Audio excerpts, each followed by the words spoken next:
Ouvrir les yeux spirituels devant la Torah de Dieu. Un psaume unique par sa forme, l'alphabet de la plénitude. Psaume 119, 18. Ouvre mes yeux afin que je contemple le merveilleux de ta loi. Le psaume 119 possède une forme tout à fait singulière. Il est composé de 176 versets répartis selon les 12 lettres de l'alphabet, 22 lettres de l'alphabet hébraïque, chacune introduisant 8 versets consécutifs. Pour cette raison, les chercheurs parlent d'un psaume alphabétique acrostiche à structure octostécique. Un psaume acrostiche est une composition poétique dans laquelle les vers sont disposés selon l'ordre de l'alphabet hébraïque, formant une structure à lettres initiales. Des dispositions ordonnées expriment symboliquement la totalité, la perfection et l'intégrité de la volonté de Dieu. Ouvre une prière pour l'ouverture de l'oreille spirituelle.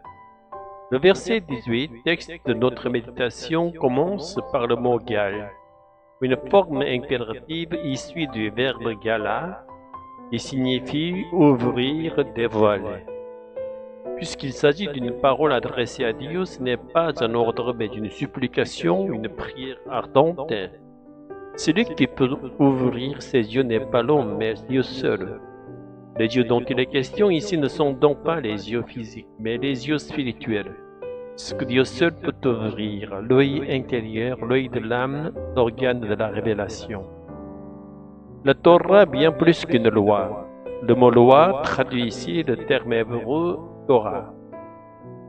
Or, la Torah ne désigne pas uniquement un ensemble de prescriptions juridiques, elle signifie enseignement, instruction, direction divine. C'est pourquoi la Torah peut désigner non seulement des lois particulières, mais l'ensemble du Pentateuque et plus largement toute la parole de Dieu révélée dans l'Ancien Testament. L'Ancien Testament ne peut donc pas être réduit à un simple code légal. Dieu enseigne son peuple par des récits, des psaumes, des histoires, des prophéties et non par la loi seule.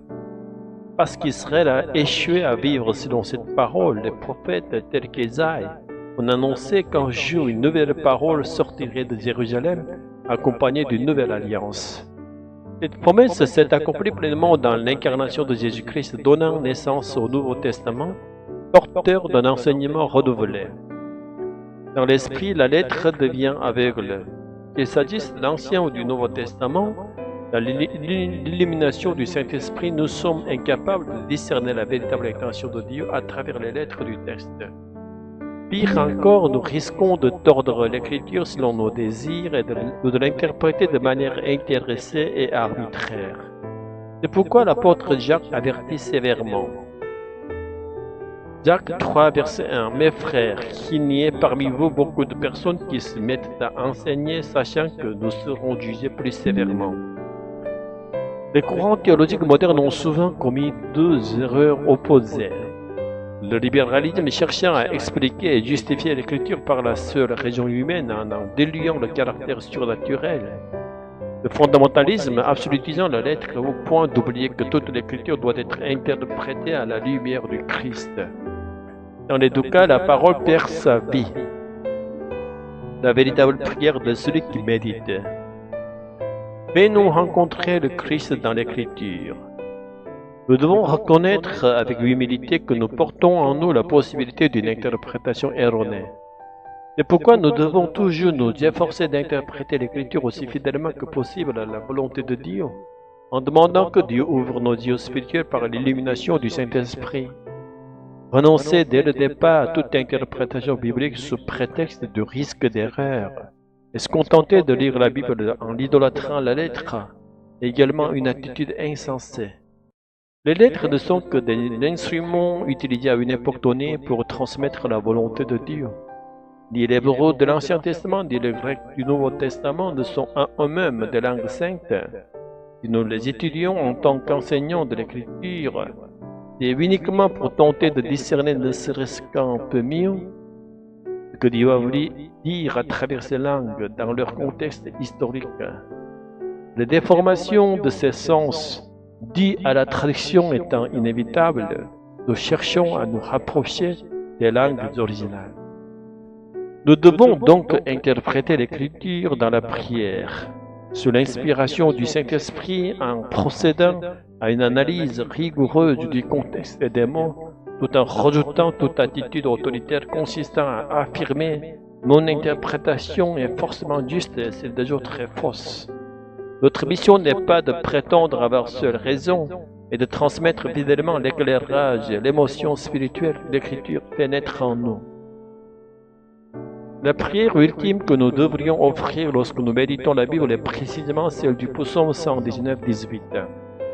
Que le Saint-Esprit ouvre nos yeux spirituels afin que nous découvrions Jésus-Christ dans l'Écriture et que cette découverte ne se limite pas à une compréhension intellectuelle et devienne un dialogue et une communion vivante avec Jésus dans l'Esprit jusqu'à vivre ce monde de la vie même du Christ.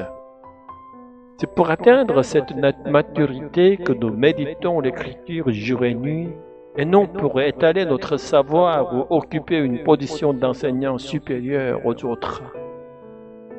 Saint-Esprit, lorsque nous méditons l'Écriture, fais briller ta lumière sur nous afin que nous discernions la volonté de Dieu.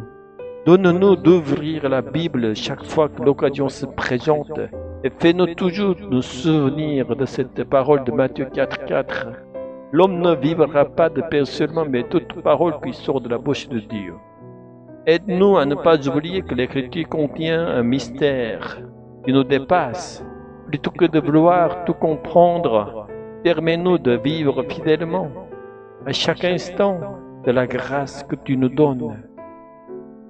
Lorsque nous méditons la Bible, Jésus, révèle-toi à nous par le Saint-Esprit, viens à notre rencontre et fais de nous des personnes qui vivent ce monde comme le royaume de Dieu déjà à l'œuvre sur la terre, là où ta volonté s'accomplit. Amen.